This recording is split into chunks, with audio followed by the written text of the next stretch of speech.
everyone, welcome to your Wednesday One show with Alex Jones. And Ronan Keating. On tonight's show, we're in the classroom today as it's Thank a Teacher Day, a time for children and families across the country to thank school staff for the fantastic work they do. Yes, and our head boy this evening is a real class act, David Walliams. And as well as joining us, there he is to reveal all about his latest book. He's helped us create the surprise of a lifetime for an unsuspecting teacher. And it's brilliant. Yeah, it is.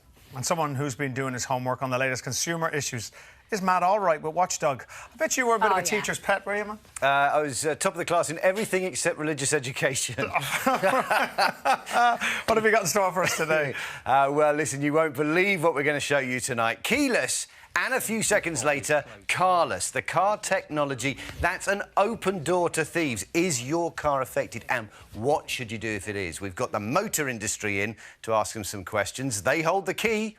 Or will be revealed. Thank you. And if you're stressed about a big test or exam coming up, well, one school of thought is that looking at cute little animals can actually help reduce anxiety and stress levels. I believe it. Yeah. Michelle Ackley went to put it to the test. OK. All right, well, let's say hello to David Walliams. David, how are you? Well, good evening. I'm great. Good to see you. Now, you say your inspirational teachers stayed with you your whole life, and that if you didn't get into entertainment, you possibly would have been a teacher. What I'd like to have been a teacher is a bit like being a performer, isn't it? Because you're up in front of an audience, you've got to hold their attention. And I was lucky, I had some great teachers, some very funny teachers. One springs to mind, a gentleman called George Paxton, who was absolutely hilarious. He was sort of like Eric Morecambe. And he taught us English. And he got all of us into Shakespeare, you know, even the boys who thought it was boring. He managed to inspire them too. And so I know he's watching at home, actually, so I want to say a big hello to you, George, and thank you for all you did for me. Just, you know, seeing that was something I was really interested in drama, in acting, in writing, and encouraging me in the way you did. Oh, well, good evening, Mr. Paxton. Yeah, there you are. And if you want to get in touch about anything on tonight's show, or perhaps to tell us about an inspirational teacher in your life, most of us have one, don't we? Then you can in all the usual ways. Yes. Now, something you always have lots to say on is our Wednesday Watchdog. So, Matt, you are on. Oh, yeah, Richard Dell, you're out there, my special teacher. Remember car keys? Well, the future is here now, and more cars will let you in with one of these, a keyless fob, which lets you open up and drive away while it's still in your pocket. Convenient? Yes, it turns out it is for the thieves who've worked out how to fool your car and nick it in seconds without even waking you up. This is what modern car crime looks like. No smashed glass, no crowbars. Instead, thieves target keyless cars which open when the entry fob is close by. It's what's called a relay attack, using an electronic device to trick the vehicle into thinking the fob is closer than it really is. This particular car belonged to Gemma Dubberly and was taken while her husband Craig was on a night out. Talk me through what happened. So I came home, noticed Gemma's car was not on the drive, so I woke her up and just said, "Where's your car?" And she said, "It's on the drive." And that was when the reality kind of set in. We had a look at the CCTV footage and we could see that was all done in under 3 minutes. I mean, I was really, really angry. Thefts like this can affect lots of makes and models, and in the last few months at least 6 police forces have issued warnings about the vulnerability of keyless cars. From July, insurance premiums are set to increase on new models the industry reckons are most at risk. With all that in mind, you'd hope that car manufacturers were doing whatever they could to protect our cars and make car theft as difficult as possible. That's what you'd hope. In fact, car makers have opted for 3 very different ways of tackling this. Taking me through them, Richard Billield from Thatcham Research, which studies car security for the insurance industry. The most effective solution is a different type of signal, ultra-wideband. It's much more accurate in terms of where the key is in relation to the car, and that overcomes the relay attack. So that's our best option. What's next? The middle solution is a motion-sensitive key fob. It will go to sleep when it's been left still for a while. At night at your house, they're very effective. But if you're in a car park or a shopping, then the key's still moving and therefore it's still vulnerable. And then there's solution number 3. You can use something like this. It's a Faraday pouch which you pop your key in, and that blocks the signal and prevents the relay attack. The trouble with it is, and why we don't see that as a proper solution, is that it requires you as an owner to do that every single time you get home, otherwise it won't be effective.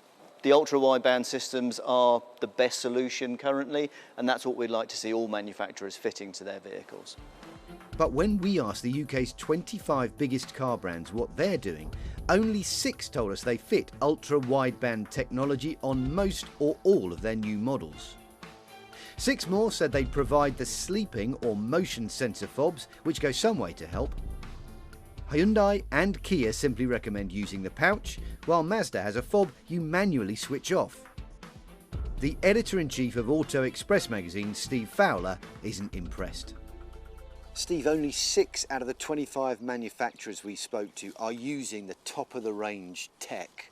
I'm disappointed by that. If the technology is there, and all these manufacturers, they share component suppliers, everyone really should be using it. The manufacturers should fit the very latest gear on their cars. Perhaps the real shocker is that 10 of the 25 manufacturers we contacted didn't tell us what security methods they use, leaving us totally in the dark about how they're making your car safer. I think that's disappointing. As a consumer, you want to make an informed choice. You want to know exactly what the security system is on the car.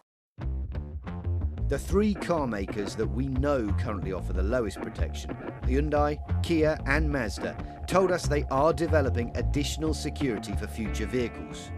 Hyundai and Kia say until then they recommend the Faraday pouches. Mazda says it has yet to see evidence that its vehicles are specifically targeted, but has added additional security markings to all its vehicles, making them less attractive to thieves. Let's be clear. The real bad guys here are the ones nicking cars off people's drives, but manufacturers have got their part to play as well. And if you spend thousands on a car, you've either got to know that it's completely safe or that you're going to have to take additional measures to make it so. Keyless shouldn't mean carless. OK, the big question then, how can I keep my car safe? We'll talk about that in just a bit. But we've also got some big questions for the motor industry. Earlier on today, I spoke to Mike Hawes, Chief Exec of the Society of Motor Manufacturers and Traders. Mike, tell me, why on earth would I buy a car from a manufacturer that won't tell me how it's being secured? I think manufacturers, will provide that information. When you go in to buy a car, they will explain how the systems that are inbuilt into the car to protect them from theft. The challenge we have is that it's a cat and mouse game. So for the customer, make sure you're buying a car which has the technology in place, but also be very alert to the security you can look after yourself. For instance, make sure you lock the car. Mike, quite frankly, that's ridiculous. That means that manufacturers, we have to go in individually to dealerships to find out how our cars are being secured. When here we are, national television, they have a chance to let all of their customers know in one go. That's a ridiculous state of affairs. No, I don't think they're not hiding any information. When you purchase a vehicle, you provide that information.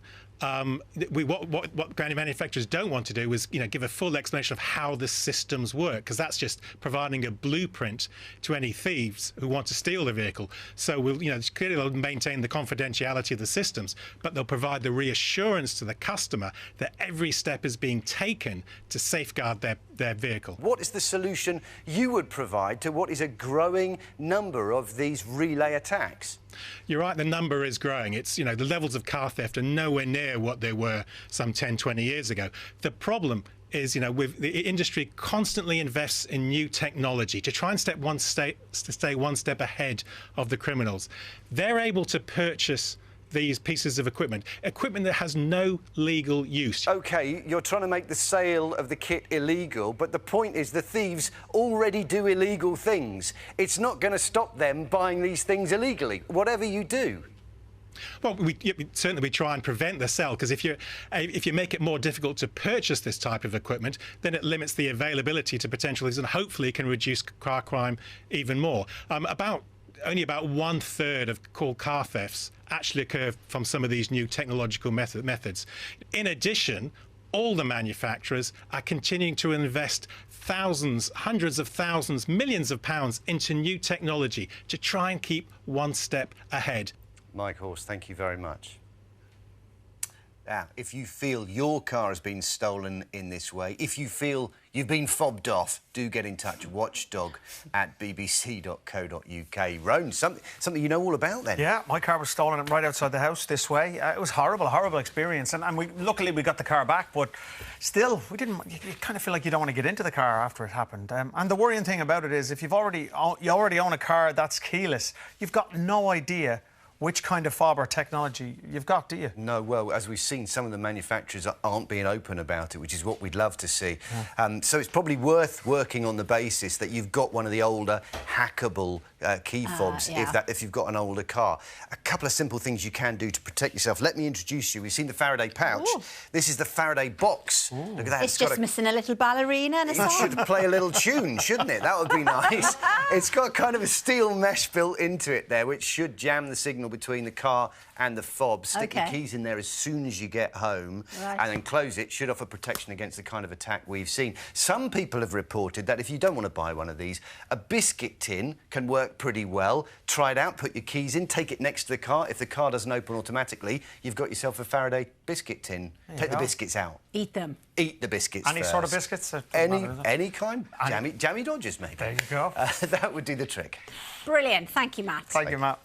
Now, as we said earlier, it is Thank a Teacher Day, which celebrates schools, teachers, teaching assistants and support staff across the UK. Lots of you around the country have been doing your bit to say thank you. And not to be left out, we sent David Walliams back to school to give one teacher a thank you they'll never forget. I'm at a primary school because I'm going to surprise a very special teacher who has been nominated by her pupils for Thank a Teacher Day. Her name is Verity. She doesn't know I'm about to walk into her classroom. I love a surprise. Hello, everybody. Hello. How are you all? I am here because there is a special day called National Thank a Teacher Day. Your class has written in and said you're a very special teacher. This is what Lily wrote. Dear Verity, I miss you. Thank you for teaching us all the lovely things. Why do you love your teacher so much? Because she's kind and she teaches me lots of things and she helps me with my maths. Who's Hillel? So you said, Dear Verity, thank you so much for being such a great teacher. Thanks for putting some order in an extremely messy year. Because I'm a parent to an 8-year-old boy and I had to do some homeschooling. Yeah. But the teachers, I guess that was probably the hardest part was yours, right? It actually probably kept me sane during the lockdown, to have such a lovely bunch of children and also for having such supportive parents. Because Verity's been such a great teacher, I'm going to step in now and be a supply teacher for a little bit. I can't help you with your maths, but I'm going to help you with your stories. Giving Verity a deserved break, David's now going to do a masterclass. So do you guys like writing stories? Yes, I've written this book called The World's Worst Teachers. A teacher who shouts all the time at the kids. What would we call her? Miss Loud? Or Miss Bark? Miss Crazy. Miss Crazy? What else do you think? Miss Shouty. Shouty Shoutface. Miss Cuckoo Head. Miss Cuckoo Head. I like Miss Cuckoo Head. What could Miss Cuckoo Head do? Give no breaks. No breaks. What does she look like? She looks really fat. What's a nice way of saying that? The belly.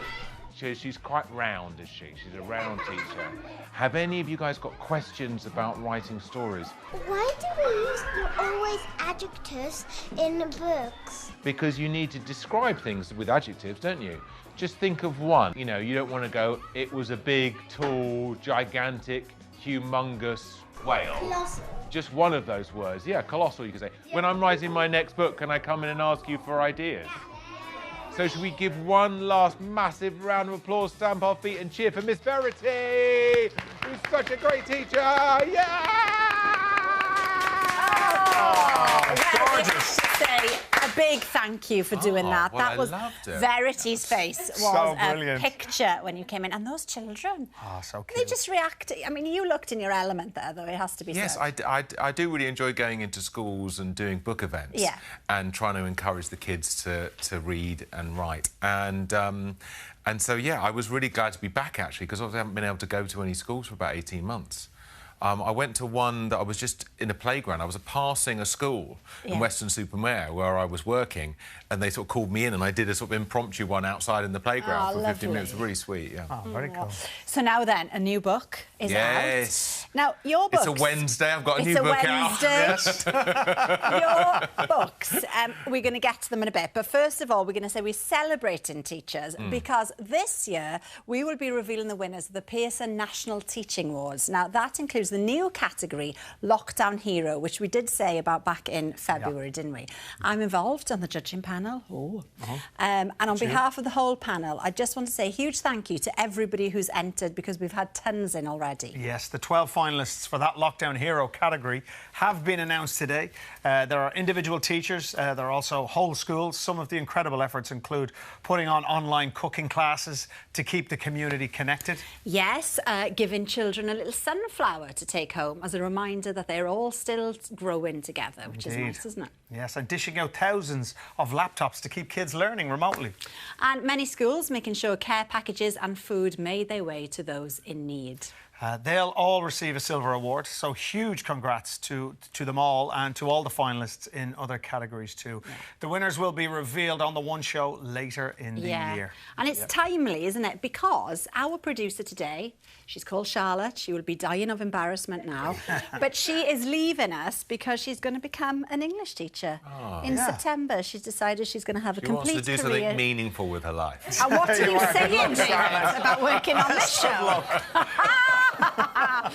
So let's get to the new book then. Now, your books have been translated into 53 languages, apparently at the start. 25 million copies sold. You're doing all right, don't you? The new one is called Mega Monster. Yes. And this one has been inspired by your lovely son. Yes. So my son, Alfred, who's not watching because he wanted to watch Scooby-Doo, he kept on talking to me about an idea for a mega monster. So he kept on saying, wouldn't it be great if there was a monster made up of all different types of monsters? And I thought, God, this is such a great idea. I've got to try and think of what the story is, because we've got the title, but no story. And so we go on walks and talk through ideas, and we came up with this idea about a school called the Cruel School, which is on a volcanic island in the middle of a raging sea, surrounded by sharks, where naughty children are sent. And there, a science teacher is turning the kids into monsters. It's brilliant. Oh, you've read it already? Well, I'm quarter through. You're Cooper and I are reading reading it and loving it. Now, the thing is, right, you don't talk a lot about your son, and, you know, you're very private about it, but I love the idea that he inspired this book. What sort of father is David Walliams? Do you get down on the floor? Do you play with Lego? We never get to... Look, you're always so dapper. Of course I play with Lego, yes. Do you get Play-Doh? What sort of dad are you? Yeah, I love the smell of Play-Doh. Me too. Who doesn't? Me too. I know. It's the best smell in the world. New pot of Play-Doh. You have to stop yourself from eating it because it's delicious, isn't it? I play with Lego. Today we were having our dinner and dancing around to the Bee Gees. We did have a lot of fun together. And I make him laugh all the time, and he makes me laugh, and it's just like you don't really realise your children can be like your best mate, can't they? And obviously, as they grow older, you know, their personalities develop. So we just have a lot of fun together. Picked him up from school, went and got an ice lolly, went for a cycle around the park. It was just bliss. Will you be my dad, please? Bit odd, isn't it? Bit odd. He's had a lot of work done, that's why he looks young. Don't be fooled. Don't be fooled. He said earlier he didn't know what adjective was, so he doesn't need to thank his teachers. He doesn't need to thank his teachers, whoever they were. I didn't have any. Not many. Yeah. You didn't have any teachers? Where's he using travel through time to be here? Oh, my goodness. Now, it is lovely that you and Alfred, you know, go on walks, develop the characters together, and sort of the main protagonist is a little girl in it.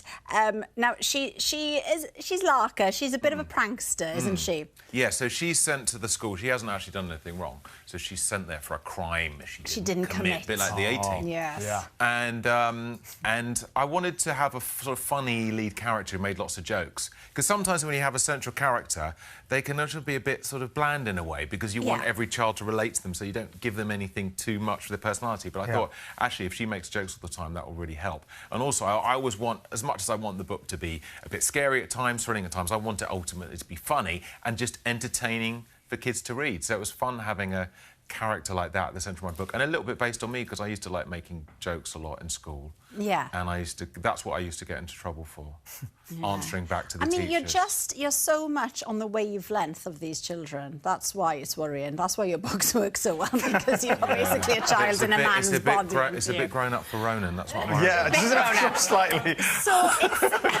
you've even got now... Was that adjective? OK, sorry, You've even got a theme park ride now, based on a previous book, Gangster Granny, and you've got to go on it, and we could see you doing your notes and stuff. So how did it turn out? Was it what you visualised?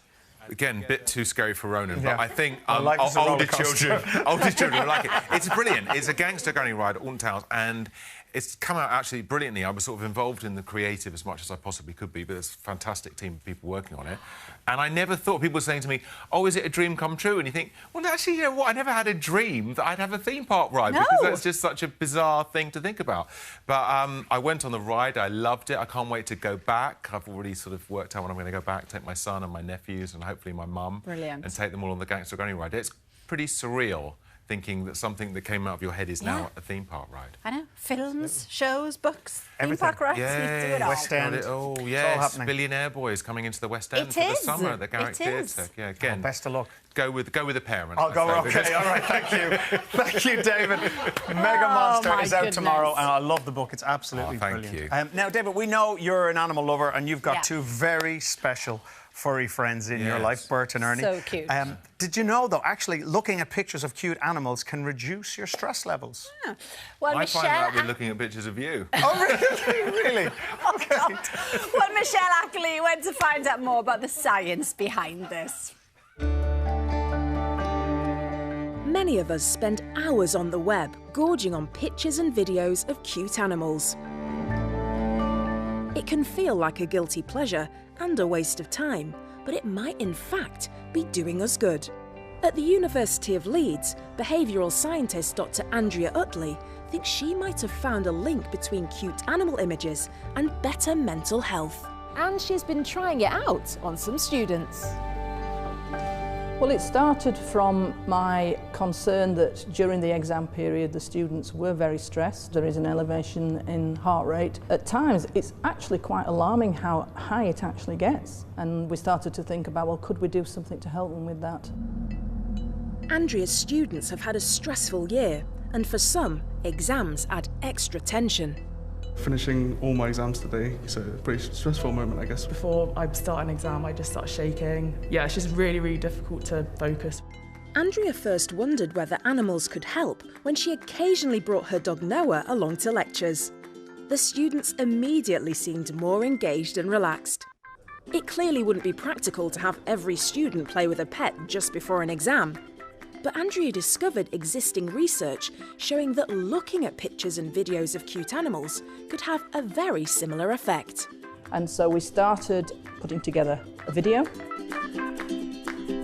And how did you choose what to get them to watch? We went with the stereotype of young animals. I did interview some of the students, and they particularly liked the kittens, puppies. Interestingly, the images that they liked the most were images when it was a human interacting with an animal. And ultimately, they were saying that watching the animals had made them feel calmer. Research shows that we respond best to fluffy animals that look a bit like babies, with a round face and large eyes. With the animals captured on camera, it's time to put their cuteness to the test. The students Andrea is trialling it with are about to take their final exams. After allowing their vital signs to settle, they first measure their own starting heart rate and blood pressure, both indicators of stress. Normal resting heart rate is between 60 and 100 beats a minute, but some students have a much higher rate, like Marina, who tops out at 180 with an elevated blood pressure reading to match. It was very, very high. Were you surprised by that? It definitely reflects how I'm feeling. What they need is a cute animal video. Okay, welcome to our stress workshop. You will watch the video and hopefully you will feel less anxious and calmer than when you arrived. The film's about 10 minutes long. But what was most relaxing? I particularly found the moving videos more relaxing, definitely. So as soon as the photos and the videos came from the kittens, instantly I just felt this warm feeling like I was at home just with my cat. I think it's definitely reduced any stress levels because it just takes your mind somewhere else. I really like the hamsters as well because I actually bought a hamster to try and help with stress. They really liked the quokkas. A quokka is this marsupial which, when it pants, it smiles. It would go. After watching the video, the students' heart rate and blood pressure are measured again to see if there's a change. Was there any change? Yeah, it was a lot lower. Yeah, okay. Which is good. Do you feel like you're kind of going into your exams in a bit of a different mindset now? Yeah, I feel a lot more lighter rather than heavy. You know. How are you feeling now? A lot more relaxed, definitely. Really? Yeah. It's not just students who could benefit. One airline recently got interested in Andrea's work and has started an onboard Quokka TV channel to help anxious flyers. But for Andrea, it's the students' welfare that matters. I think sometimes we forget that young 18 to 21-year-olds, they do have stresses, you know, it's very difficult to get a degree and they do feel pressure to do well in an exam. Well, we have looked at the stats and there really was an average reduction in heart rate and reduction in blood pressure, you see? See, it works. Does work. And the quokkas, my new favourite thing, who smile when they pant, how good is that? I think they're the new sloth. Sloths out, quokkas in. They're beautiful, aren't they? Aren't they lovely? Oh, look at the sloth, though. Lovely. OK, loads of you have been in touch tonight. One in from Jill. Right, here we go. Yeah. We said I'd press the button. No, it's not working. I'll do it. This is Wilson. He's a 10-year-old Airedale Terrier. We just love him. That's gorgeous. That's from Jill. OK, then we've got Jane Small. Now, I think this is a baby fox, but all of you disagree and think it's a big fox. Oh, no, I think that's a baby fox. I'll go with that. Lovely. Maureen says this is Barney, our Norfolk Terrier. Now, you're chatting. When he was a puppy. That is beautiful. Gorgeous. He is lovely. Bernadette, this is her cat, Biggles. Having a little cuddle with a Ted. Louise Roberts, that's Peppa. Gosh, Peppa's got a good set of teeth. Oh, yeah, right. Right, we're going to go down to... now then, Katie says, I just want to thank David Walliams for writing wonderful children's books, as we all do. My son has autism and loves all your books. And as someone with dyslexia, I love seeing my son reading and loving it. Thank you. Well, thank you very much. That's lovely to share that. Wendy says, the teacher that affected my life was a Miss Stobe, my geography teacher. I got moved to the front of the class for her lessons because I mucked about. I came top of the class that year and later went on to do a geography degree. Well done, Wendy. And just really quickly, Emily Robinson says, thank you, David, for mentioning Mr. Paxton. He also taught me a few years later. Isn't wonderful. that funny? Yeah, lovely man. That's it. Well, that's all we have for tonight. Thank you. On tomorrow's show, we're joined by the stars of the new Fast and Furious movie and singer-songwriter Jack Savaretti. We will see you then. Have a lovely evening. Bye.